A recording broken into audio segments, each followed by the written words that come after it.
और ये इस वक्त आप बराह रास्त मनाजिर देख रहे हैं। सेक्रेटरी जनरल, सऊदी वज़ीर ख़ारजा और वज़ीर ख़ारजा शाह महमूद कुरैशी और वज़ीर आज़म इमरान खान इस वक्त स्टेज पर मौजूद हैं।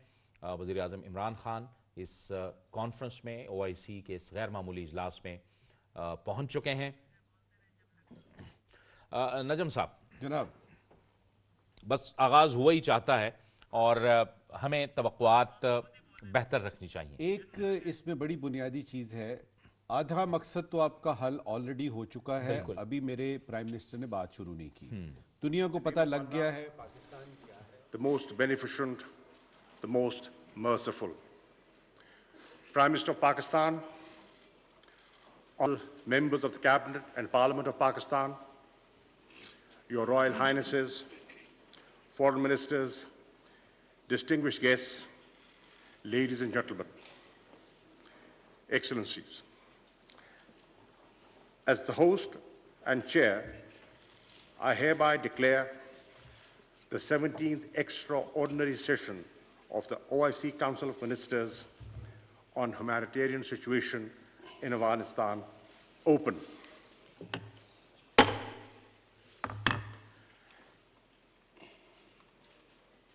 I now invite Qari Sayyid Sadakat Ali for the recitation of the Holy Quran.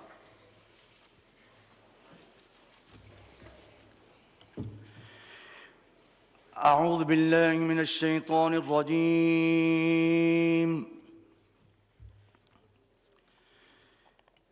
بسم الله الرحمن الرحيم.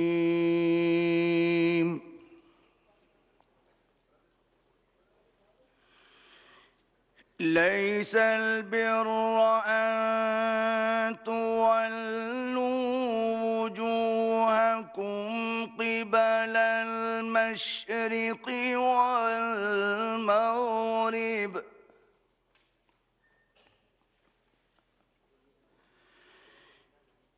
ولكن البر من آمن بالله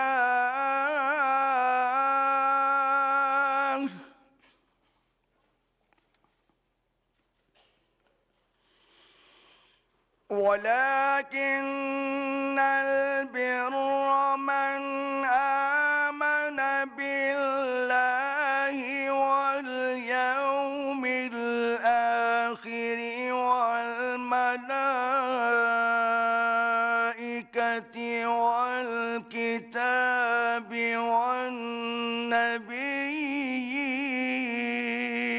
والنبيين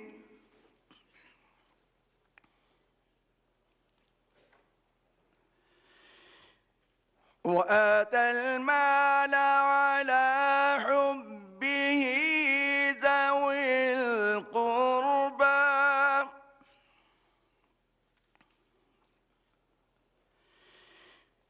واليتامى والمساكين وابن السبيل والسائلين وفي الرقاب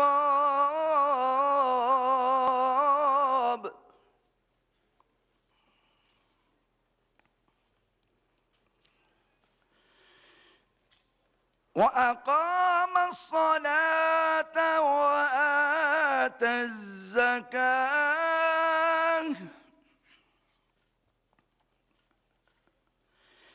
والموفون بعهدهم إذا عاهدوا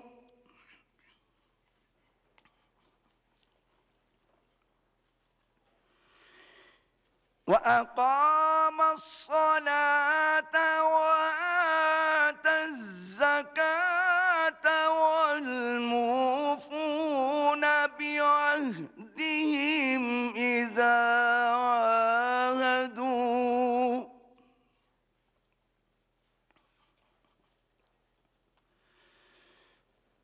والصابرين في البأساء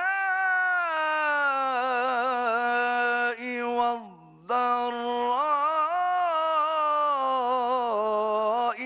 حين البأس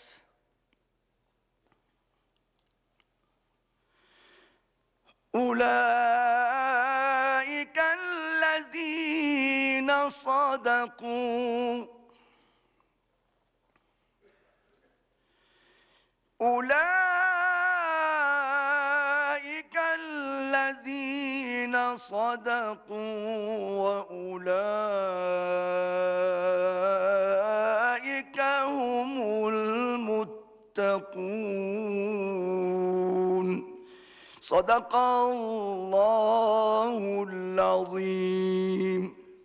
इरशाद रब्बानी है, सारी अच्छाई मशरिक और मगरब की तरफ मुंह करने में ही नहीं बल्कि हकीकतन अच्छा वो शख्स है जो अल्लाह ताला पर, क़यामत के दिन पर, फरिश्तों पर, किताबुल्लाह और नबियों पर ईमान रखने वाला हो, जो माल से मोहब्बत करने के बावजूद क़राबतदारों, यतीमों, मिस्कीनों, मुसाफिरों और सवाल करने वालों को दे, गुलामों को आज़ाद करे, नमाज की पाबंदी और ज़कात की अदायगी करे, जब वादा करे तब उसे पूरा करे, तंग दस्ती, दुख दर्द और लड़ाई के वक्त सब्र करे, यही सच्चे लोग हैं और यही परहेजगार हैं। वाखिर दावाना अल्हम्दुलिल्लाहि रब्बिल आलमीन। Jazakallah. So I have your permission for the statement. Do I have your permission for the statement?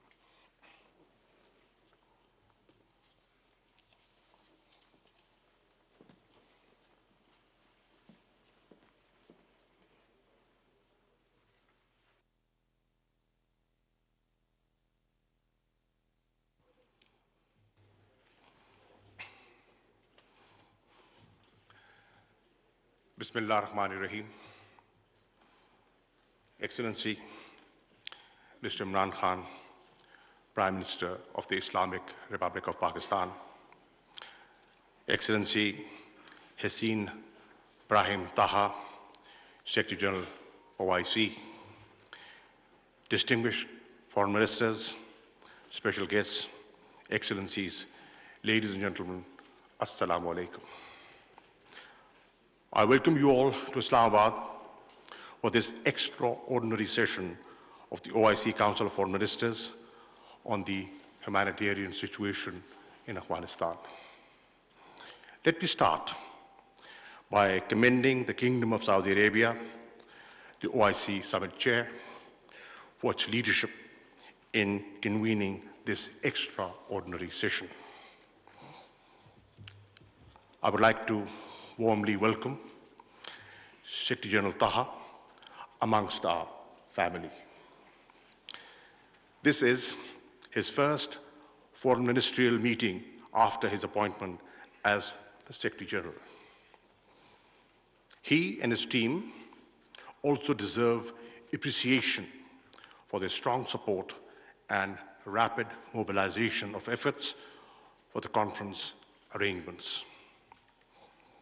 Pakistan is also gratified by the trust reposed by the OIC membership in Pakistan to host this extraordinary session. Excellencies, your presence here today at such a short notice affirms the importance that the international community as a whole and the OIC in particular accord to the well-being of the people of Afghanistan. For the people of Afghanistan, the significance of this gathering goes beyond mere symbolism. It is a matter of survival for them. As we speak, over half the Afghan population, 22.8 million people, a number larger than entire populations of over 2/3 of the UN member states, face food shortages. Millions of Afghan children are at risk of dying from malnutrition.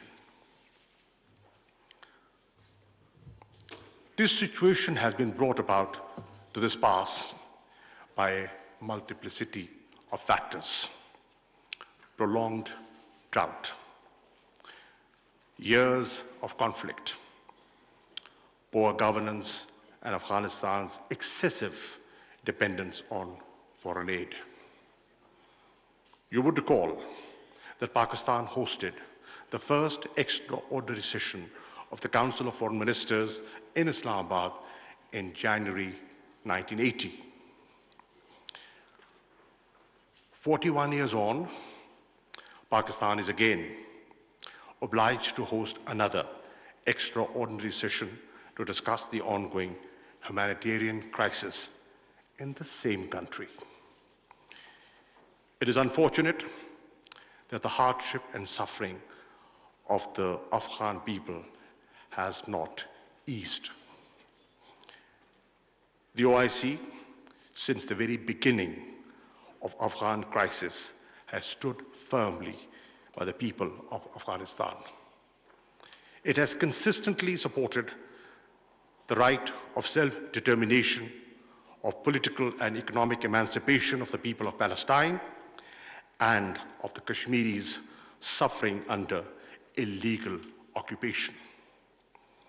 History is our witness that this organization, even amidst major global political turbulences and crises, has not only consistently supported the rights of the people, but also called upon the rest of the international community to act and think beyond their domestic and internal political and economic compulsions.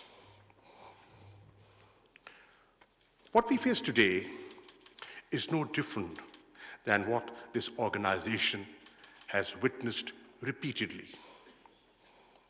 The developments in August 2021 may have altered the political landscape in Afghanistan, but they have not made the compelling needs of the Afghan people any less pressing or urgent.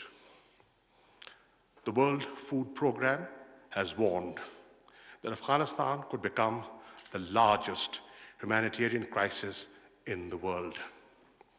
The UN Emergency Relief Coordinator, who we have the pleasure of having with us today, characterized Afghanistan as being in free fall. These are dire warnings by those with the most intimate and direct knowledge of the grave situation on the ground in Afghanistan. This is a moment to extend a collective helping hand. It is not the time to withhold support. Pakistan concurs with the UN Secretary General that humanitarian support must be provided without conditions. I am confident that I speak for the OIC membership today in reaffirming that this gathering is about the people of Afghanistan, and the only message it wishes to send is one of our unity of purpose and resolve. On its part, Pakistan has demonstrated that its approach towards Afghanistan is guided by the urgent humanitarian concerns. Notwithstanding our state of relations with India, as a special gesture of goodwill towards the Afghan people, Pakistan has decided to allow transportation of 50,000 metric tons of wheat and life-saving medicines from India to Afghanistan through the land route. This organization and the Islamic Ummah as a whole has come forward to offer its hand of partnership to the United Nations, international financial institutions, and major donors to bring to bear collective expertise in pushing against the unfolding humanitarian crisis in Afghanistan. Let me also express my gratitude to the United Nations, IFIs, regional organizations, and other members of the international community for responding positively to Pakistan's call against again in such short notice, to sit with us here in Islamabad and look for ways to alleviate the humanitarian travails of Afghanistan. We cannot ignore this reality. As the situation stands, we cannot rule out the danger of complete economic meltdown in Afghanistan. The Afghan economy is likely to witness a contraction of 30% within a year unless the tide is stemmed. Cash is needed to revive the economy, to pay salaries, restore small businesses, and reboot the banking system. There is no money available to pay for energy, food, medicines, and other essential supplies. The consequences of a major humanitarian crisis and economic collapse in Afghanistan will be horrendous. Massive human suffering, mass exodus of Afghan refugees, radicalization, terrorism, and instability, with grave consequences for regional and international peace and security. We must not allow this to happen. Ladies and gentlemen, for its part, Pakistan is doing all it can to help our Afghan brethren.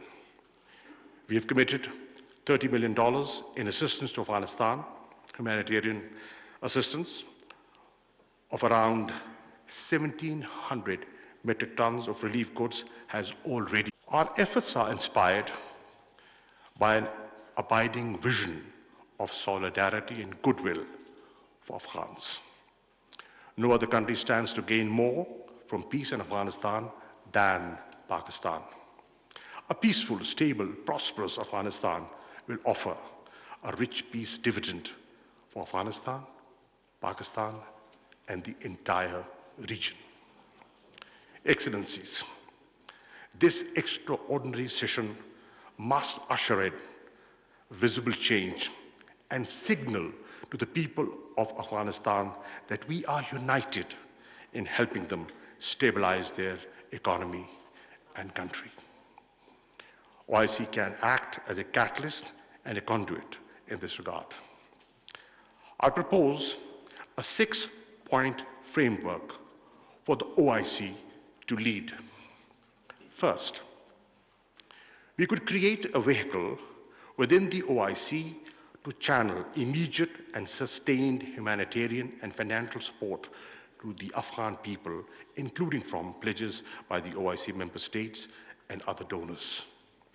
Second, we should agree to increase investment in the people of Afghanistan bilaterally or through the OIC in areas such as education, health, technical and vocational skills to the Afghan youth.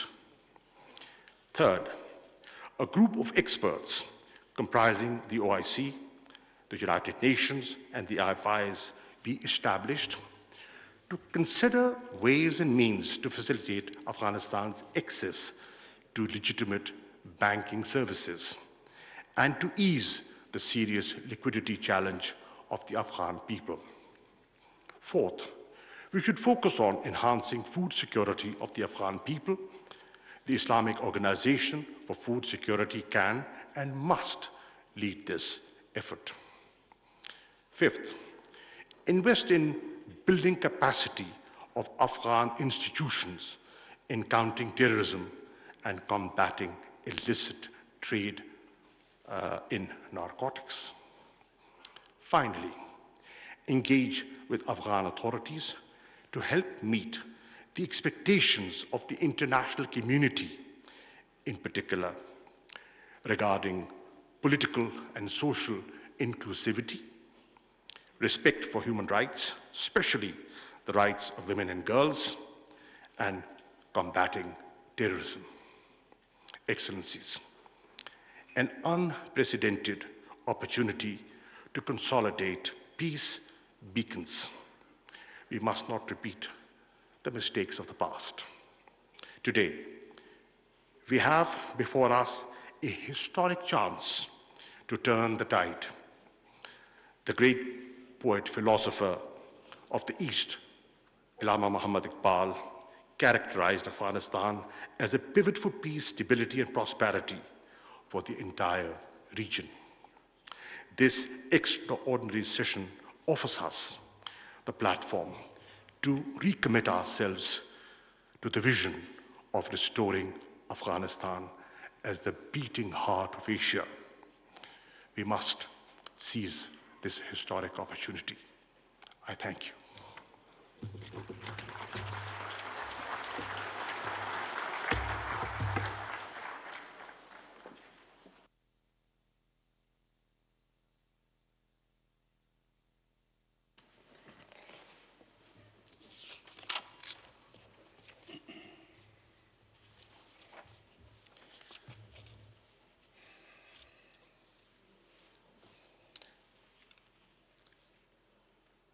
Now, I have the honor to invite His Royal Highness Prince Faisal bin Farhan Al Saud, the Foreign Minister of the Kingdom of Saudi Arabia, the Chair of the Islamic Summit, for his statement.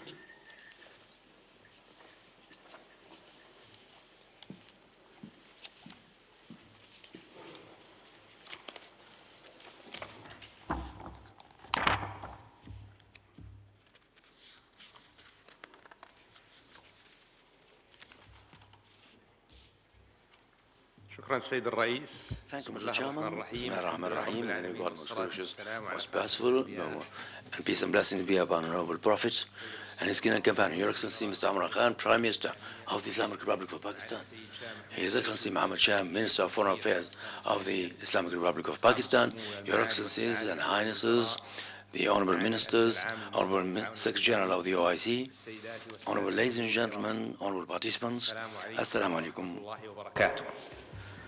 Allow me first of all to extend our heartfelt thanks and appreciation to the government of the Islamic Republic of Pakistan and to its people for their warm hospitality in this important meeting and for the excellent arrangements for this meeting despite the shortage of notice.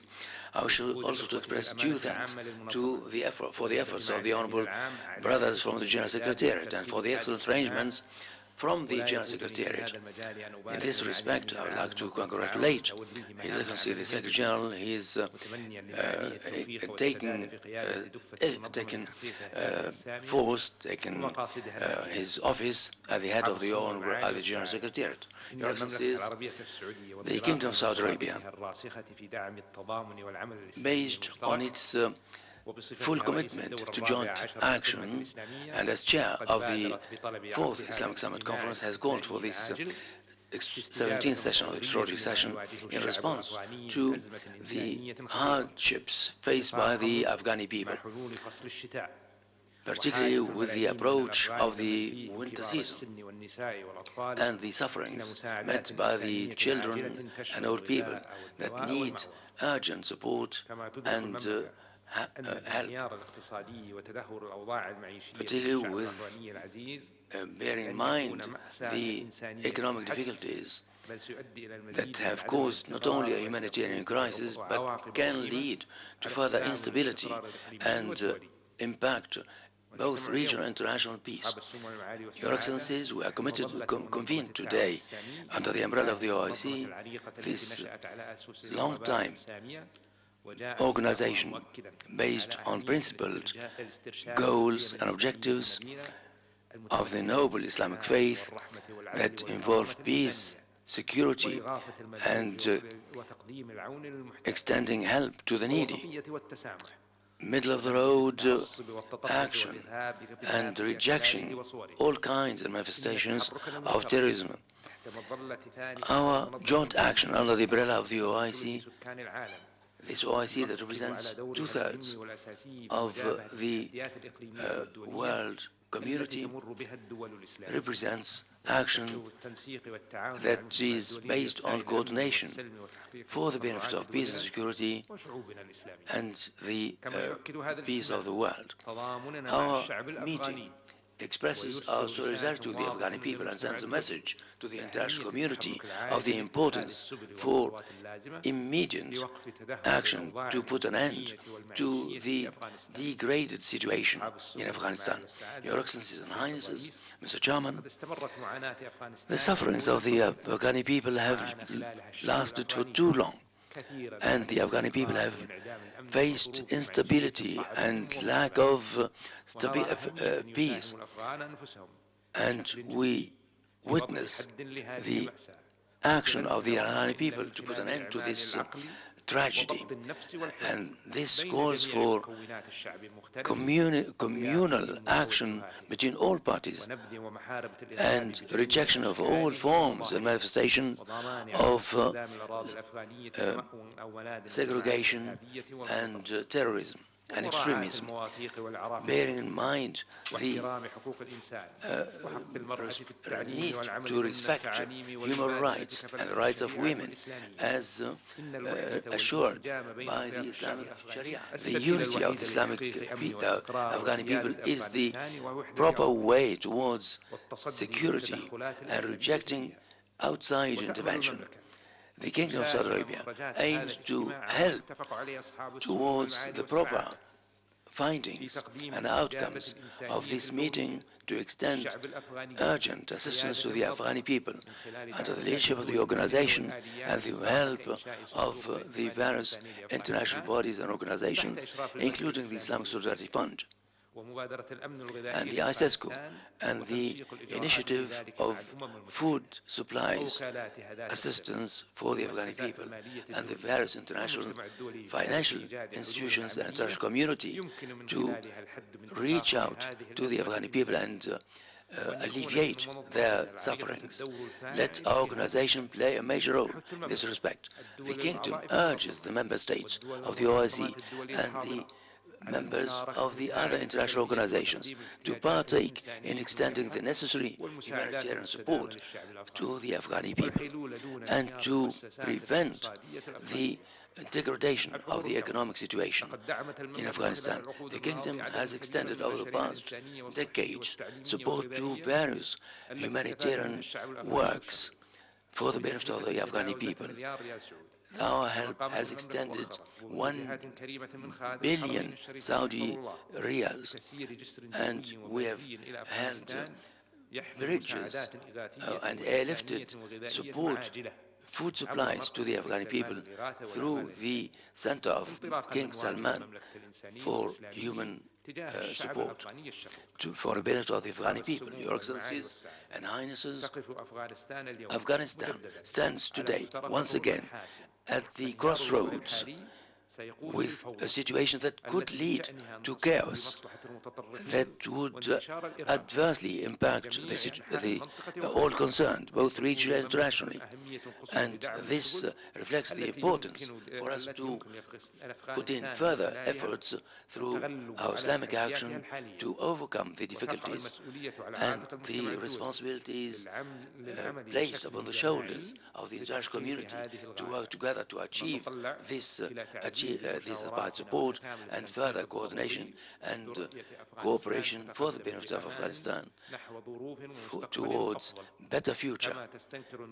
The Kingdom also condemns the terrorist actions that targeted minorities in Afghanistan that constitute components of the Afghani people, and we wish to promote peace and security, and this requires cooperative action at the level of the international community. In conclusion, I wish to express once again that the hope that our meeting today will come out with proper resolutions, recommendations that would alleviate the humanitarian crisis witnessed by the Afghani people and to promote security and stability both regionally and internationally. I should express once again due thanks to the Islamic Republic of Pakistan for hosting us and for the commendable efforts put in for the benefit of the meeting. Due thanks to the Secretary General and to all the participants. Wassalamu alaikum.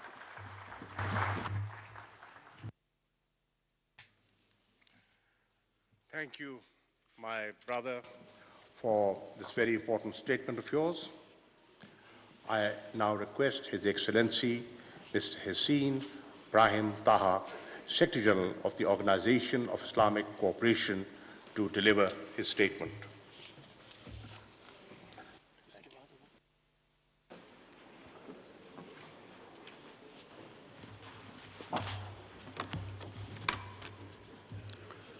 Assalamu alaikum wa rahmatullahi wa barakatuh.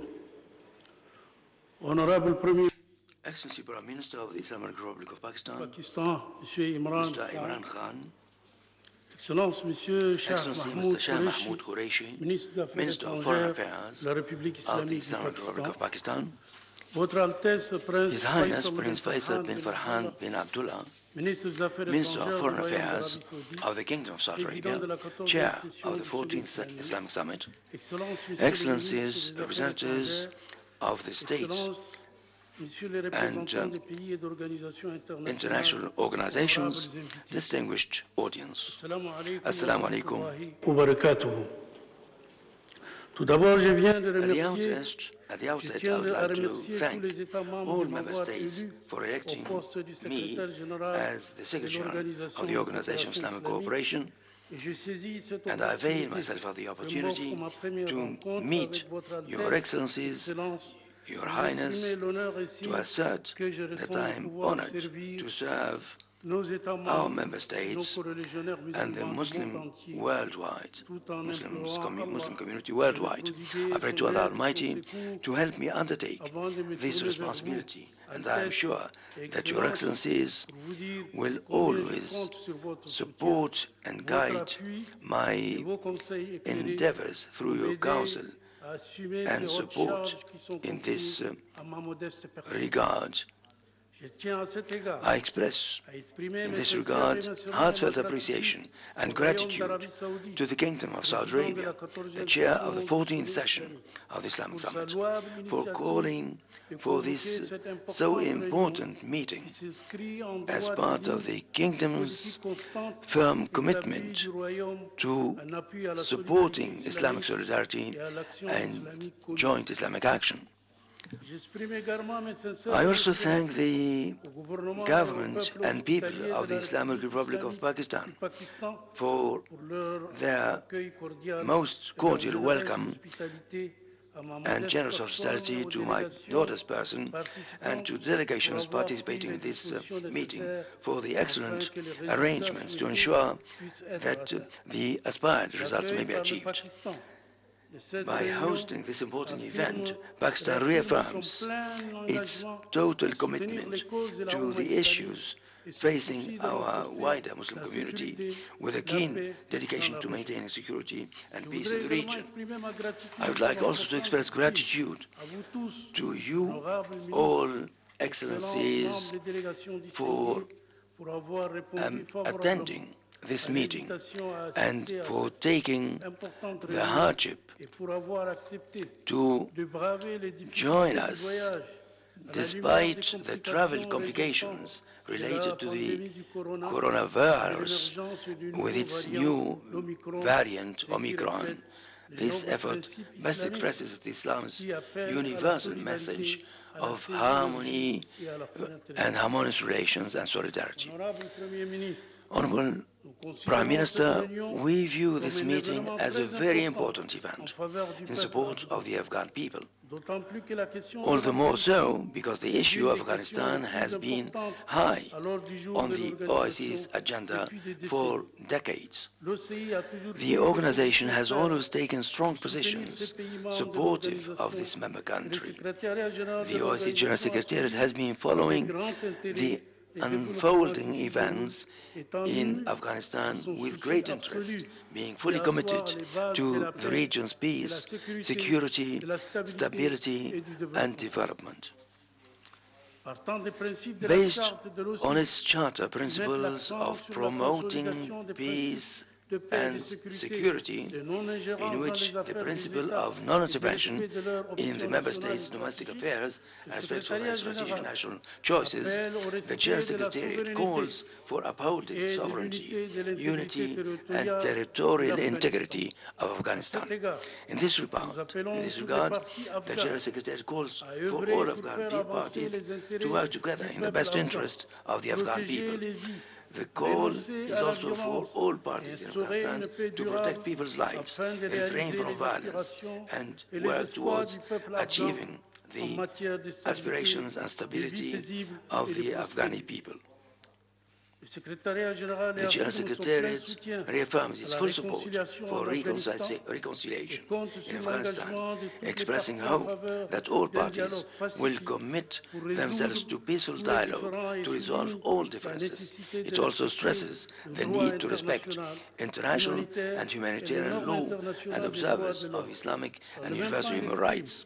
Moreover, the OIC General Secretary expresses full readiness to cooperate with regional and international efforts to bring peace for the Afghan people, mobilizing all its potential to contribute positively to peace, security and stability in Afghanistan and establish necessary contacts in this regard.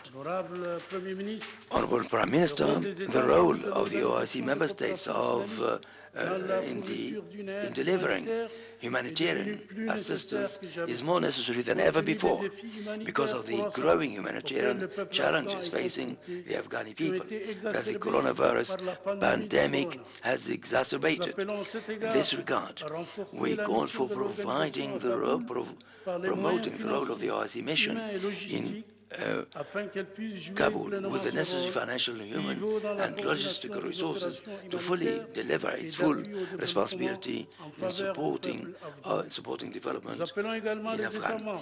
We also call on the member states and all OIC institutions to deliver humanitarian assistance through the OIC mission in Kabul, in keeping with the recommendations of the final communique of the open-ended extraordinary meeting of the level of permanent representatives to discuss the situation in Afghanistan held at the OIC headquarters in Jeddah in 2021. In this regard, we commend the humanitarian assistance provided by some member states to the Afghan people, including the airlift launched by the Kingdom of Saudi Arabia simultaneously with the beginning of this conference.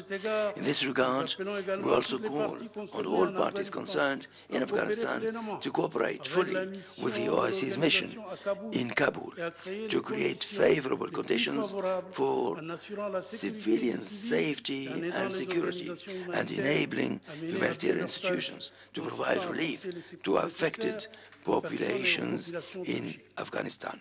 Honorable Prime Minister, Excellencies, the Ministers of Foreign Affairs, the international community is called upon now more than ever to ensure Afghanistan is never again used as a platform or haven for terrorist organizations and that there is no foothold for terrorist groups in the country. For the international community to achieve this, it is called upon to find sustainable political solutions to the situation of Afghanistan, to help bring the country back into the international mainstream and benefit from the global economic and financial systems. Honorable Prime Minister, Honorable Foreign Ministers, in conclusion, I would like to reaffirm the full support of the OIC's General Secretariat for regional and international efforts to bring stability to Afghanistan. The OIC is ready to carry out a follow-up on the implementation of the outcome of this extraordinary meeting and to play its role in supporting humanitarian action in Afghanistan in coordination with the relevant OIC institutions and with relief agencies across the Muslim world, United Nations and other agencies. I wish this meeting full success in its deliberations. Wassalamu alaikum.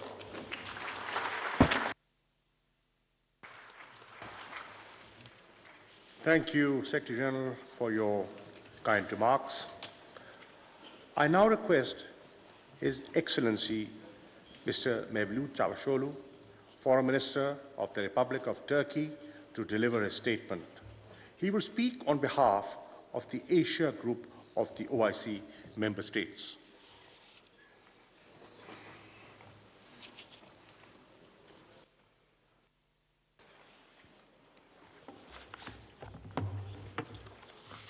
Bismillahirrahmanirrahim. Honorable Prime Minister, Secretary General, colleagues, brothers and sisters, Assalamu alaikum wa rahmatullahi wa barakatuh. Let me also thank our Pakistani and Saudi brothers for organizing this meeting, this very timely meeting. We are pleased to have Secretary General Brother Taha for his first Council of Foreign Ministers. Quran al-Karim tells us that this community of yours is one single ummah. Solidarity with our Afghan brothers and sisters is a moral obligation and a religious duty. Nearly 23 million people, 60% of the population, are facing hunger in Afghanistan. The OIC should play a leading role in mobilizing the international support for Afghanistan. The resolution that we will adopt today should be implemented. First, we should coordinate humanitarian assistance. Let me also thank Pakistan for facilitating the transfer of humanitarian aid. We also support Uzbekistan's effort to make Termes another UN hub for aid, especially to the northern regions. The establishment of a trust fund by the Islamic Development Bank is a step in the right direction. Second, the collapse of the economy must be prevented. Continuing sanctions unfortunately cripple the financial system. Pledge will be meaningless unless this money reaches the Afghans. We should work on solutions to unlock financial channels for resolving liquidity and bank transfer problems. Third, humanitarian and economic crisis increase migratory pressure and the burden on neighboring countries. OIC should work with other international organizations like UNHCR and IOM to support displaced persons. Fourth, engagement. Working with Taliban is necessary to achieve stability. As brothers, we continue to advise the acting government to be inclusive, protect the rights of all, and expand access of women and girls to employment and education. We welcome the positive statements and steps to this end. This will increase the legitimacy and strength of the government both inside and outside of the country. Dear sisters and brothers, the worsening crisis has a great impact on the Muslim nations of Asia. We welcome the active engagement of Asian nations, including Pakistan, Iran, Uzbekistan, Turkmenistan, Indonesia, and Malaysia, with the Afghanistan issue. We should do more and play a flagship role as the Islamic community. By organizing a joint visit of OIC foreign ministers to Kabul, we can show solidarity with our Afghan brothers and sisters and give our messages directly and take the lead as Islamic nations. Before concluding, I want to highlight our determination and support to achieve an independent Palestine with Al-Quds al-Sharif as is its capital. Dear brothers and sisters, our Afghan sisters and brothers deserve a better future, and we must take action now. Assalamu alaikum.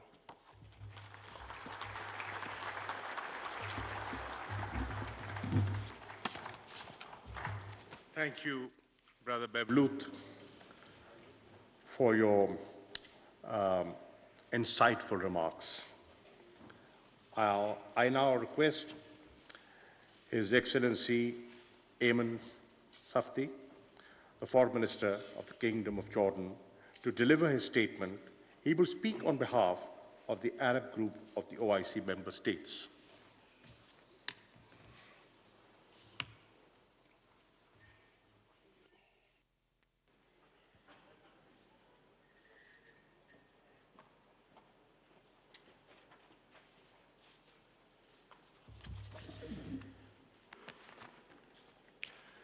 بسم الله الرحمن الرحيم والصلاة والسلام على سيدنا محمد النبي العربي الهاشمي الأمين. دولة رئيس وزراء جمهورية باكستان the Prime Minister of the Islamic Republic of Pakistan, Imran Khan, Your Excellency, the Foreign Minister of the Islamic Republic of Pakistan, Shahbaz Mahmood Qureshi, Your Excellency, Your Highness, the Minister of Foreign Affairs, Amir Faisal bin Farhan of the Kingdom of Saudi Arabia, and Your Excellency, the Secretary General of the OIC, Mr. Hussein Ibrahim Taha, Excellencies, Assalamu alaikum wa barakatuh. Allow me first to extend my heartfelt thanks to our brothers and sisters from the Islamic Republic of Pakistan for the excellent arrangements for this meeting and for the warm welcome hospitality extended to us at such a short notice. Due thanks are also extended to our brothers from the Kingdom of Saudi Arabia for the initiative of calling for this meeting of particular importance. Due thanks are also extended to His Excellency the Secretary General of the OIC, Mr. Ibrahim Taha, whom we congratulate on his assumption of his new responsibilities ahead of the OIC and for his efforts.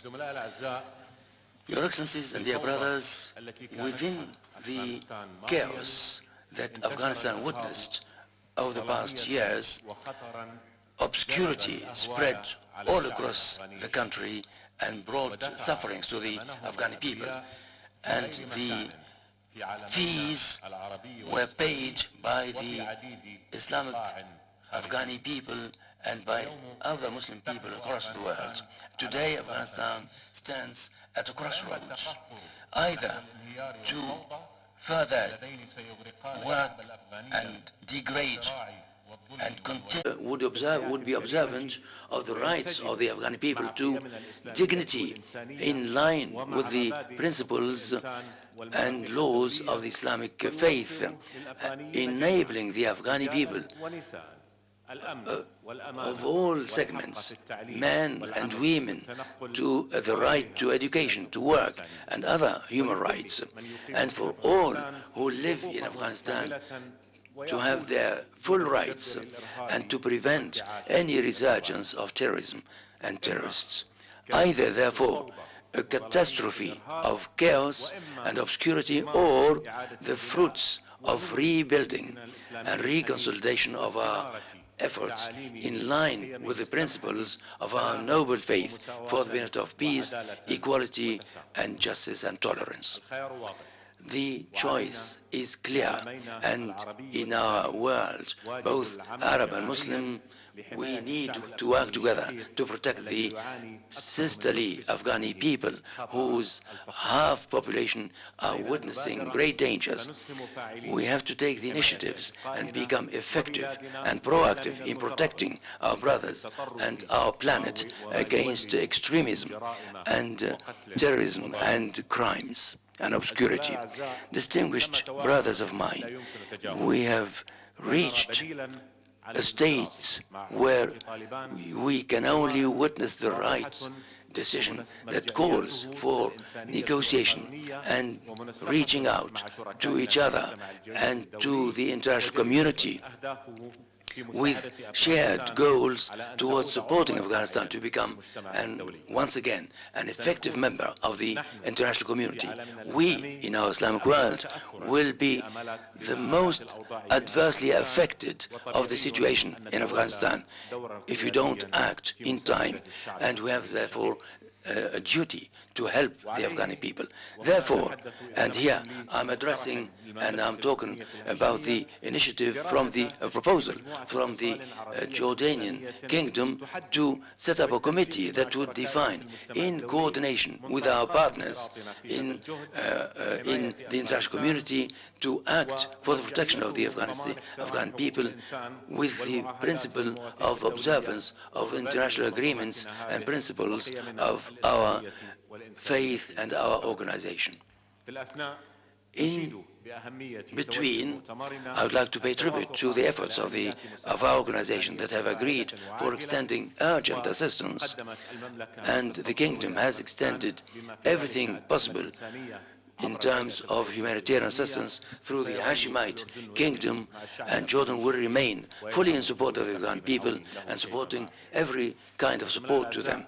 My dear colleagues, wish to reiterate and underline the importance for our meeting to adopt and approve the decision and recommendation for the benefit of the Palestinian cause, and there would be no peace and comprehensive stability without resolving the Palestinian issue on basis that would ensure all rights of the Palestinian people, foremost of which their right to an independent state with Al-Quds al-Sharif as its capital on the lines of 1967, on the grounds of the two-state solution for all people to live in peace and security side by side. And once again, on behalf of the Arab group, I'd like to extend due thanks to our brothers from Pakistan for the excellent arrangements for this meeting, and to our brothers in the Kingdom of Saudi Arabia for their commendable initiative. It's our hope that our present meeting will come out with a proper approach that will be effective in support of the Afghani people and Afghanistan in general. Thank you all. Wassalamu alaikum wa barakatuh.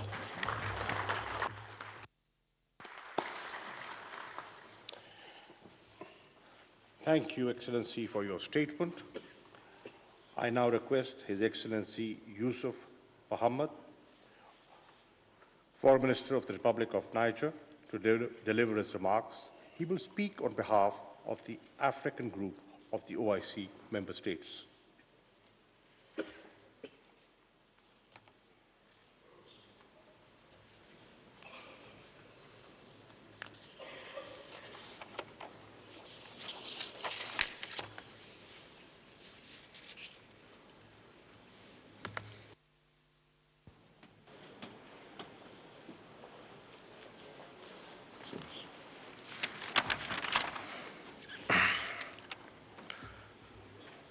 Bismillah ar-Rahman ar-Rahim.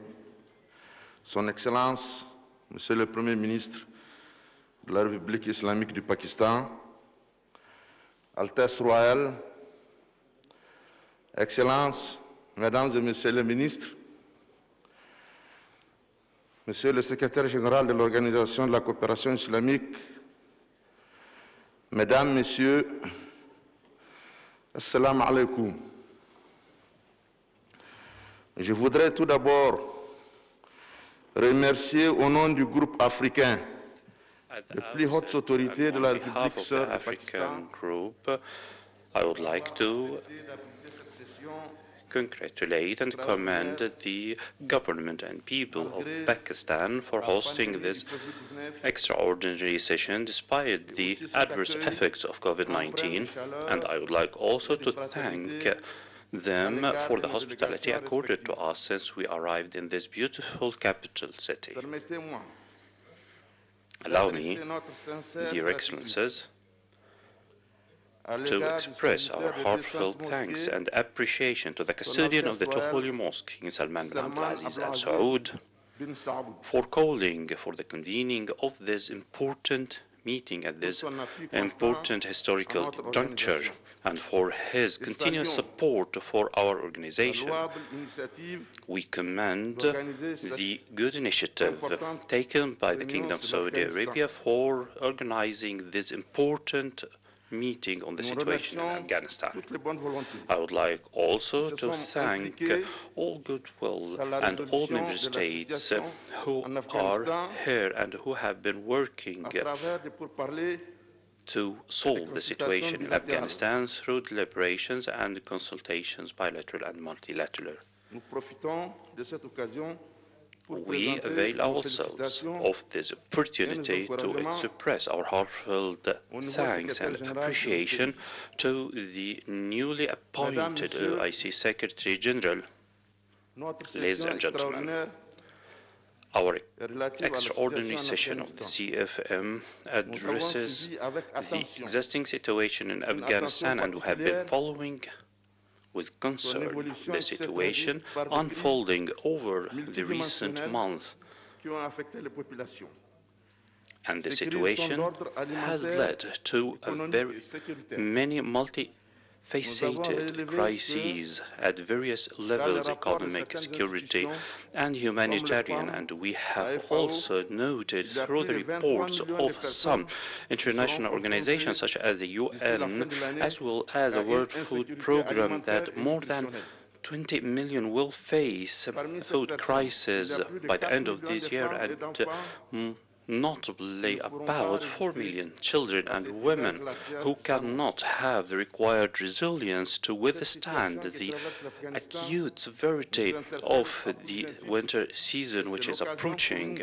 Therefore, it's time, and we have to take effort and to do everything possible to have a new approach and to chart out a response plan to help our brothers and sisters in Afghanistan. Your Excellencies, ladies and gentlemen, we are moving fast in order to avoid the unprecedented crisis looming in the horizon. Therefore, we need to face the situation and the humanitarian challenges, and we need to take every effort possible in order to put an end to this situation as fast as possible. And we call for all the efforts and all member states to provide the required support to solve all the problems facing the Afghan people without any interference in the domestic affairs of Afghanistan. And it's also important to call upon our brothers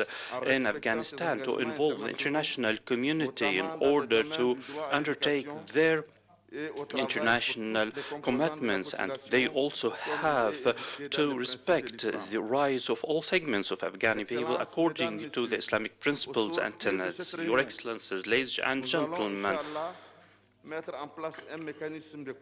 by the end of this meeting, we hope that we can have a coordination mechanism which can provide the urgent humanitarian assistance required by our brothers and sisters in Afghanistan, and to coordinate with the international community in order to send such assistance to our brothers and sisters in Afghanistan as fast as possible. And we are sure that your various contribution would facilitate the implementation of such mechanism in consultation and in cooperation with the international concerned authorities and entities.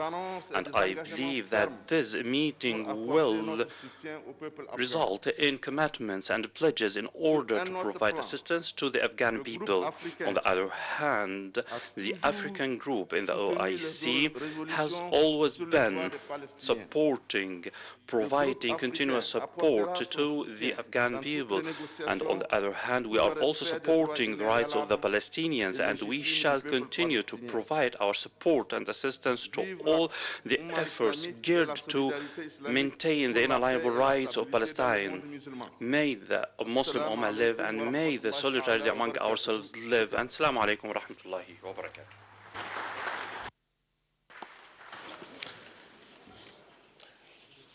Thank you, Excellency, for your statement. I will now request Dr. Muhammad Suleiman Al Jasir, Chairman of the Islamic Development Bank Group, to come to the rostrum and deliver his statement.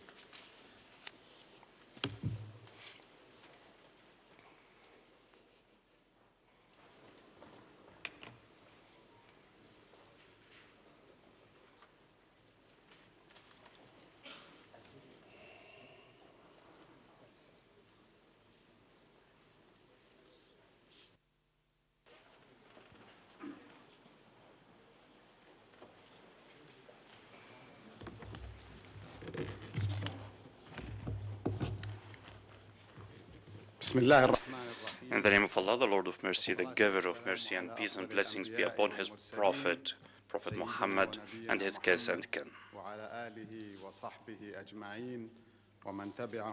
and the followers until the day of resurrection. Your Excellency Imran Khan, Prime Minister of the Islamic Republic of Pakistan, Your Highness Prince Faisal bin Farhan Al Saud, Foreign Minister of the Kingdom of Saudi Arabia, the OIC Summit Chair, Your Excellency Mr. Makhdoom Shah Mahmood Qureshi, Foreign Minister of the Islamic Republic of Pakistan, Your Excellency Mr. Hussein Ibrahim Taha, Secretary General of the Organization of Islamic Cooperation, Excellencies, representatives of the OIC member states, and representatives of the other countries and organizations invited. Assalamu alaikum wa rahmatullahi wa barakatuh. I greatly appreciate the opportunity to be present at this critical and historic meeting. We gather here today to reaffirm our commitment and solidarity to our brothers and sisters in Afghanistan.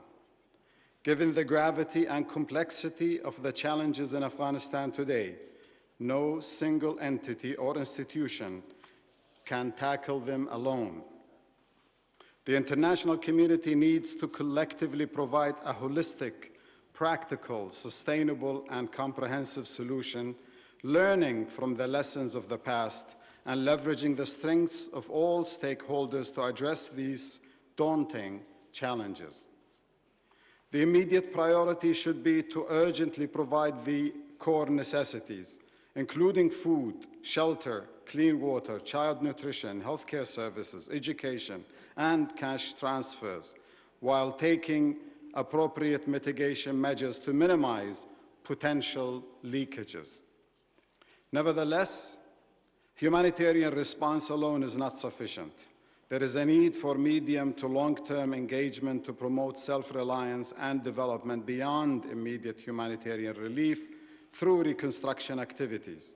Immediate humanitarian relief is essential to build foundation for stable economic recovery and development.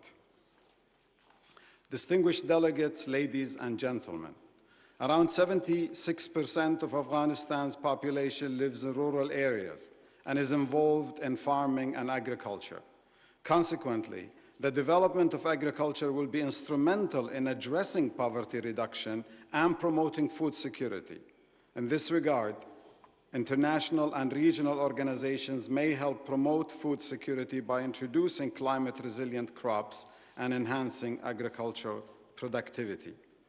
It is also significant to economically empower communities, especially youth and women, and low-income families by strengthening their resilience to shocks, improving productivity in vital economic activities, and supporting microfinance and SMEs of Afghani entrepreneurs.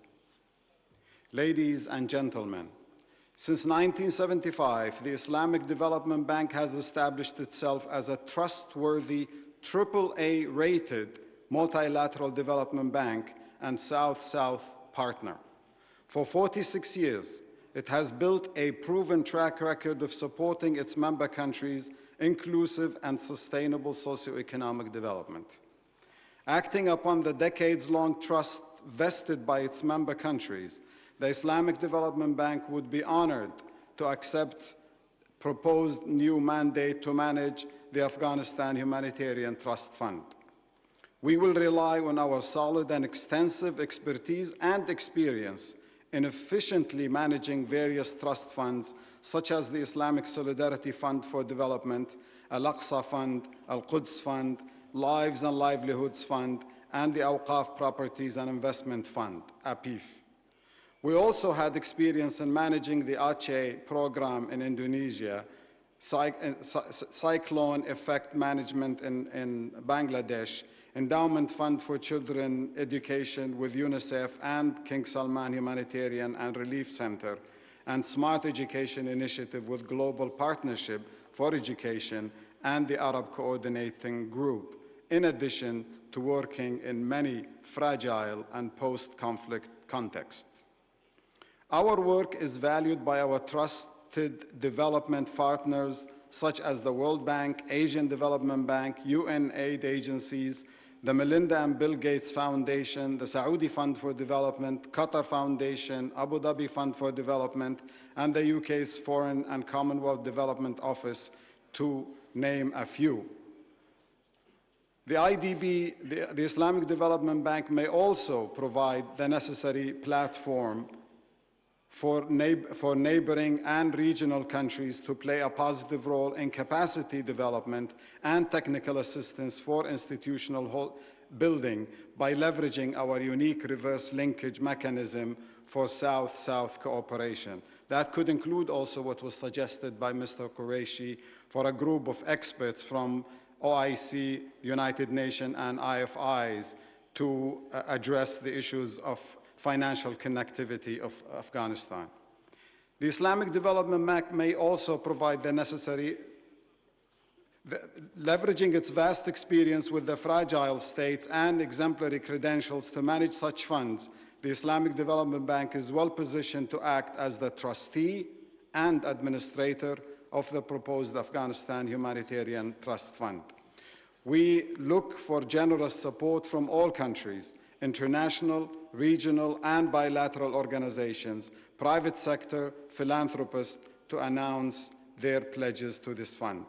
I hope today's forum will result in outcomes that will enable us to leverage the intrinsic Afghan entrepreneurial spirit to create local employment opportunities to ensure long-term peace, prosperity, and growth in Afghanistan and beyond.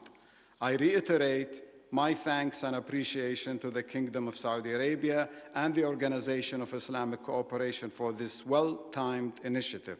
I also extend my special thanks to the Government of Pakistan for its generosity and hospitality. Wassalamu alaikum wa rahmatullahi wa barakatuh.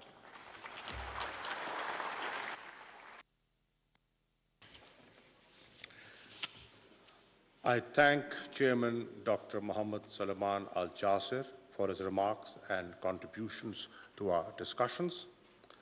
I will now request Mr. Martin Griffiths, Under-Secretary General for Humanitarian Affairs and Emergency Relief Coordinator, UN Office for the Coordination of Humanitarian Affairs, OCHA, who is representing UN Secretary General, Mr. Guterres, to come to the rostrum and deliver his remarks.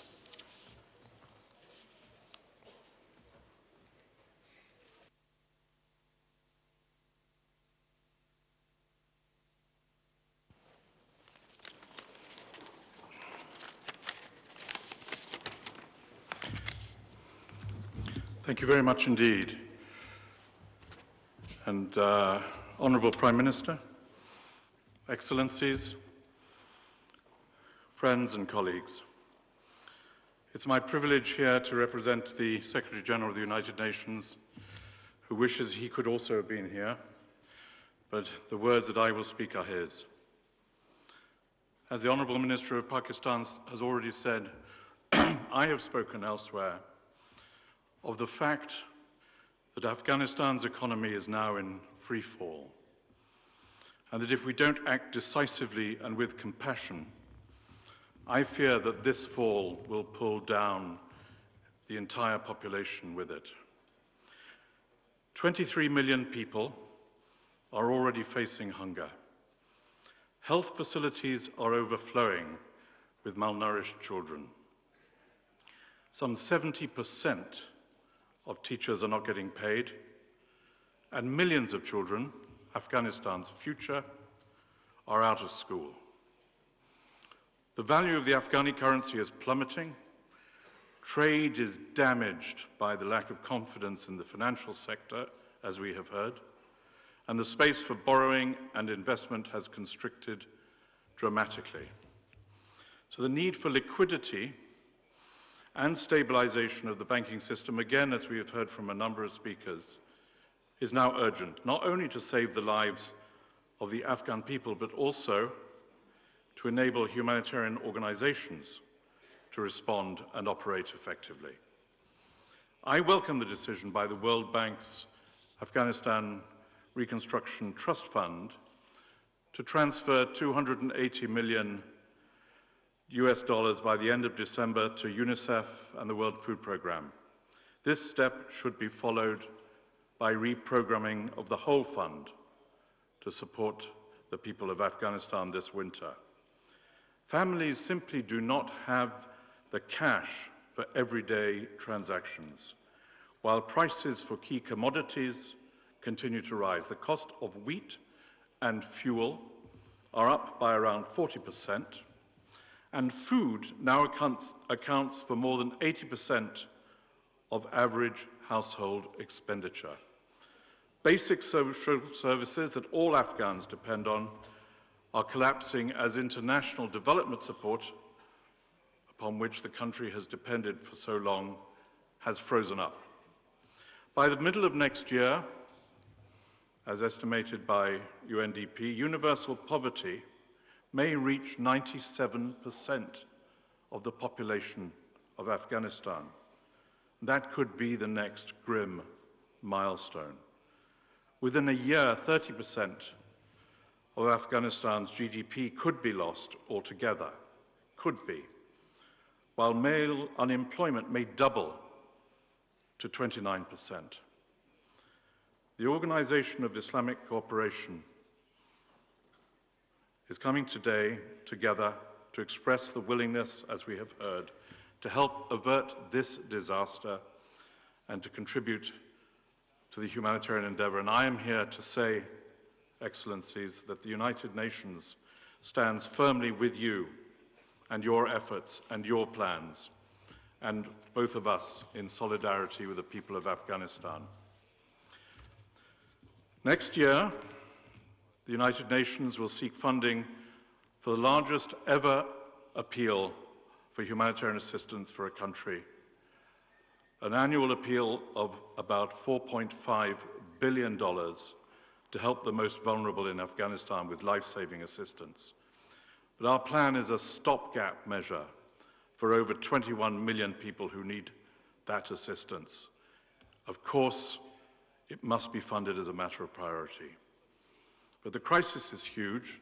The humanitarian response is effective and it continues to scale up.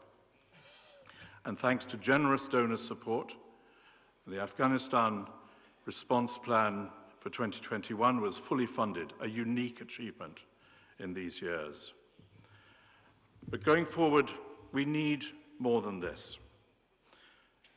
Afghanistan will not get through the winter on emergency aid alone, again, as has been said by previous speakers.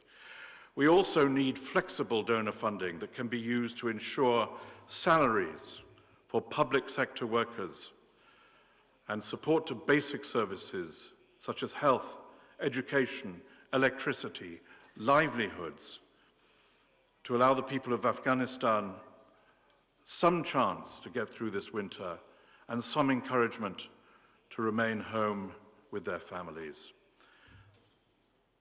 Going forward, we also need constructive engagement with the de facto authorities in a process of meaningful dialogue to clarify what we expect of each other. The consequences of inaction on these three fronts are clear, and the three fronts are emergency assistance, flexible funding, and an engagement to be clear about what we expect from each other. And if we do not act fast on these three fronts, we know that we risk the collapse of this great country, and people will run out of hope, and the region, and indeed the world, will see destabilization increase with all the consequences that we have seen so clearly in history. Honourable Prime Minister, we're gathered here today at a moment of exceptional gravity for the people of Afghanistan. We have the advantage of being forewarned of the fate that awaits them if we do not act.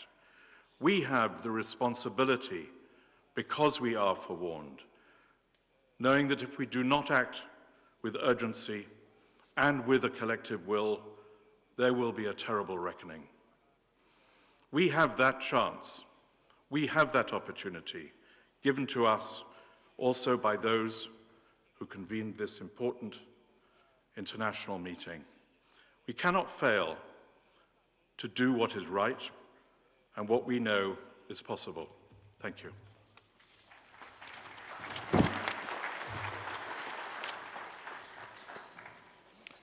I thank UN Under-Secretary General Martin Griffiths for his contribution to our deliberations. I now request His Excellency Imran Khan, Prime Minister of the Islamic Republic of Pakistan, for his keynote address. Bismillah ar-Rahman ar-Rahim. Iyyaka na'budu wa iyyaka nasta'in. Secretary General OIC, respected foreign ministers, ladies and gentlemen. First of all, let me welcome all of you to Pakistan. The irony is that 41 years ago, the extraordinary meeting of the OIC was held in Pakistan. It was discussing Afghanistan. And since then, all the troubles of Afghanistan started. No country has suffered as much as Afghanistan. 40 years of conflict. And then add to it recently prolonged drought, 75% of the people living off the land. And then, even before 15th of August, half the population below the poverty line. Years of corrupt governance.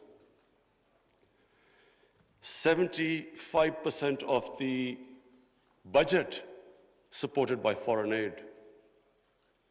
Now, a country in this situation, after 15th August, if the foreign aid dries up, the foreign reserves get frozen, banking system freezes, any country is going to collapse, let alone Afghanistan, which has suffered for the past 40 years. So I'm really glad all the speakers before me mentioned the gravity of the situation.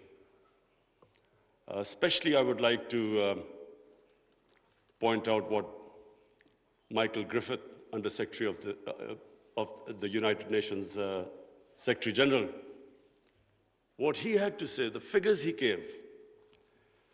So the point is that if the world does not act, this will be the biggest man-made crisis which is unfolding in front of us.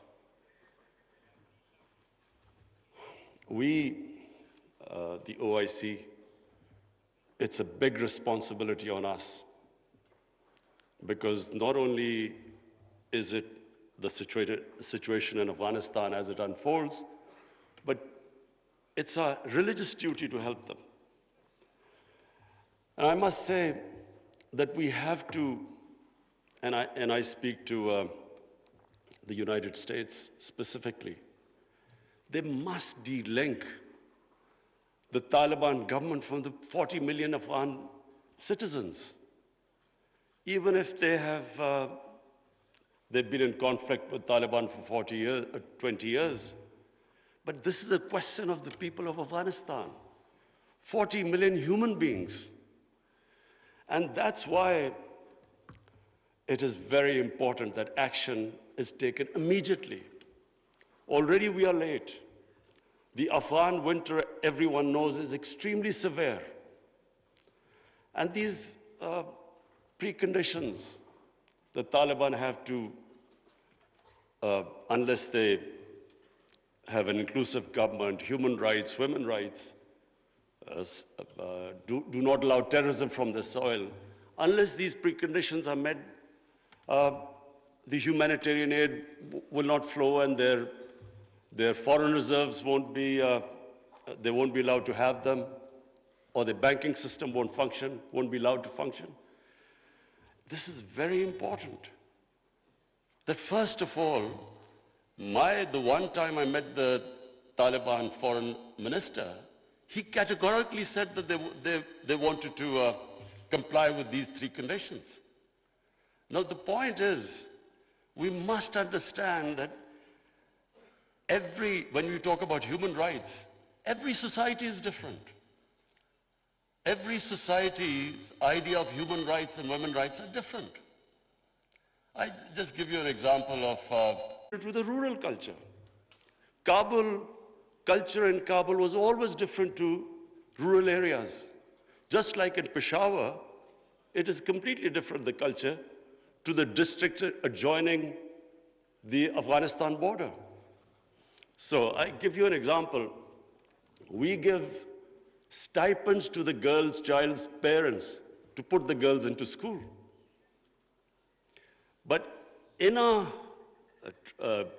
tribal districts or the district adjoining Afghanistan, if we are not sensitive to the cultural norms of those people, even with stipends, they won't send the girls to school. But if we are sensitive to their cultural norms, without stipends, they're willing to send the girls to school. So this sensitivity, I'm afraid, when we are talking about human rights and women's rights, we have to be sensitive about this. But my big worry is that unless action is taken immediately, and I mean immediately, because we've been saying this for now 2-3 months, unless action is taken immediately, Afghanistan is heading for chaos. Any government, when it can't pay its salaries of its public servants, hospital, doctors, nurses, any government is going to collapse. But chaos suits no one. It certainly does not suit the United States. Because what if there's chaos there, and chaos means the inability, if the Afghan government does not have the ability to fight terrorism, and we know ISIL is now a threat. It has been a threat. We have had attacks from Afghan border, from ISIL into Pakistan. So the only way you can control what is, and ISIL is capable of international terrorism. And the only reason you can deal with it is if there's a stable Afghan government. And same with Pakistan. Our worry is, and remember, Pakistan lost 80,000 people. We were the biggest collateral damage of the Afghan war. Our economy was shattered. Over $100 billion lost to the economy. 3.5 million people internally displaced. Well, the last thing we want is chaos in Afghanistan, more refugees. We already have over 3 billion Afghan refugees. To date, we have 234,000 Afghans who've overstayed their visa because their situation in Afghanistan means they can't go back.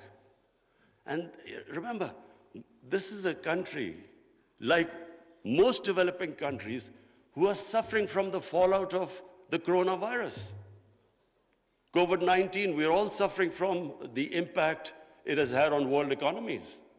So we are in no position to deal with this, another influx of refugees and terrorism. So my request to the international community, to the United States specifically, I know the Europeans are extremely sensitive. They understand the situation. There's a refugee problem not just in Europe, all over the world. So everyone knows that this chaos will lead not just countries like Pakistan and Iran. Other countries will also eventually have refugee problems. But in much richer countries, you have 2,000-3,000 refugees, and there's an issue. The far-right parties raise this issue about refugees. But we poor countries, who are struggling, whose economy is just about getting on their feet, how do we cope with hundreds and thousands of refugees? So it is in no one's interest that there's chaos in Afghanistan. And that's why I was very impressed by the Islamic Development Bank's suggestions of immediate, medium, and long-term ways of helping the people of Afghanistan, or making the economy sustainable. I would look forward to the foreign ministers that you will come up with a roadmap by the end of this evening. And that roadmap not only should be pushed by the OIC, by the United Nations, by the European Union, and by, of course, the United States. Because, as I repeat, chaos in Afghanistan suits no one. And finally, because I have this platform of the OIC foreign ministers, I would just raise two more points. One is Palestine and Kashmir. The people of Palestine and Kashmir look to us. They want to see a unified response from us about their human rights, about their democratic rights, rights which United Nations Security Council resolutions have given them, and unfortunately not implemented. We should, on every forum, raise our voices and a unified stance. And lastly, I want to talk about Islamophobia. Unfortunately, the refugee crisis in Western countries has exacerbated Islamophobia. Islamophobia really started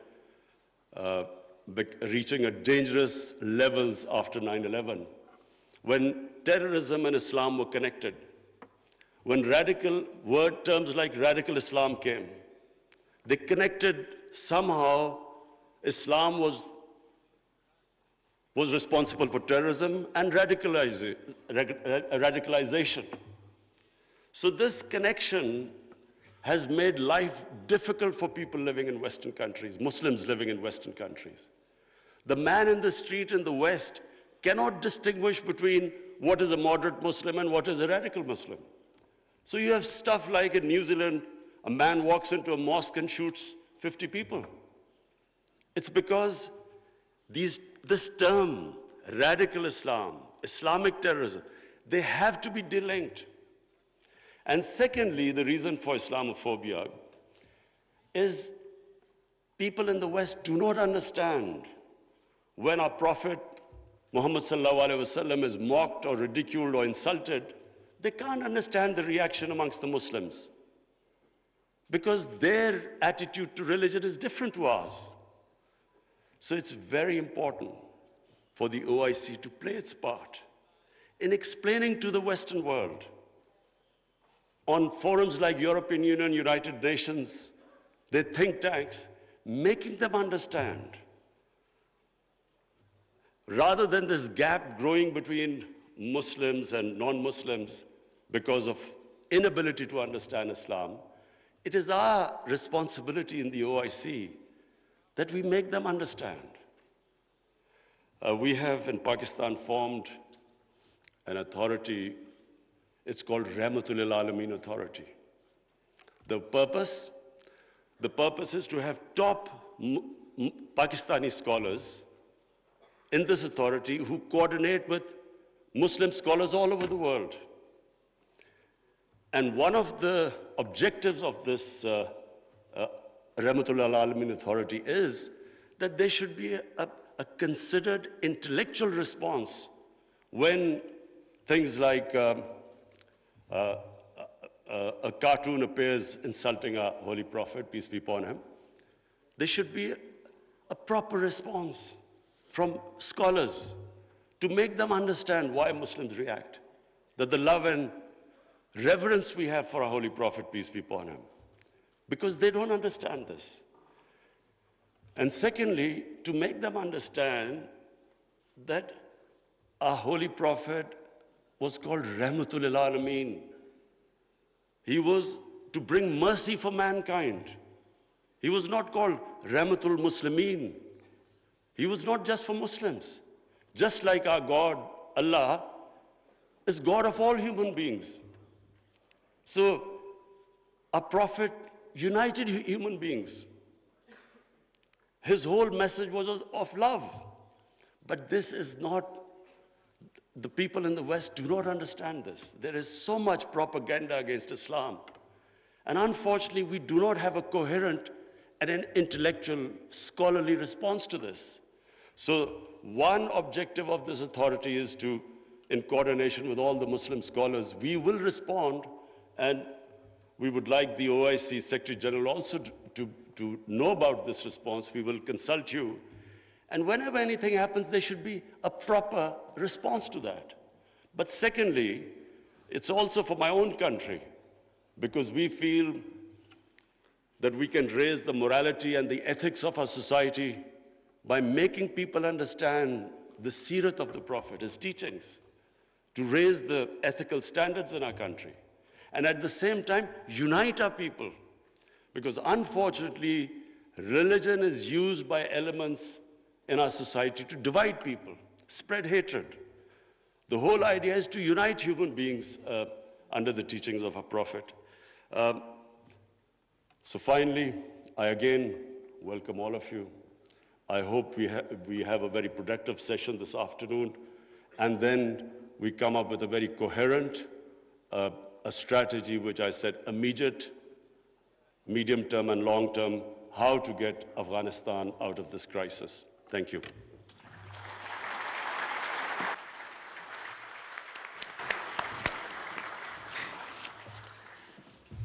Thank you very much, Prime Minister, for your gracious presence and words of wisdom. I'm sure the House values your thought-provoking address and candor. Your remarks comprehensively covered all important dimensions of today's topic and would guide the proceedings of this extraordinary session. We will now take a break for 10 minutes. Now, the session will resume after 10 minutes, as the next segment would be off-camera. Media personnel and guests in the galleries are kindly requested to leave.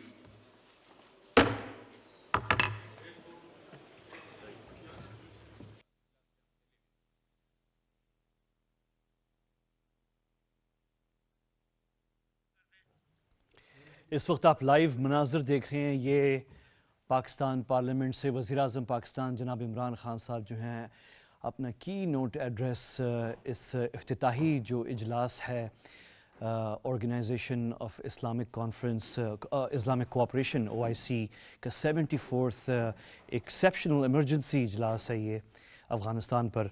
और आज और ये तारीख़ी इजलास है। ये जो मनाज़र आपने आज देखे हैं ये तारीख़ी मनाज़र हैं। 40 साल बाद जो है ये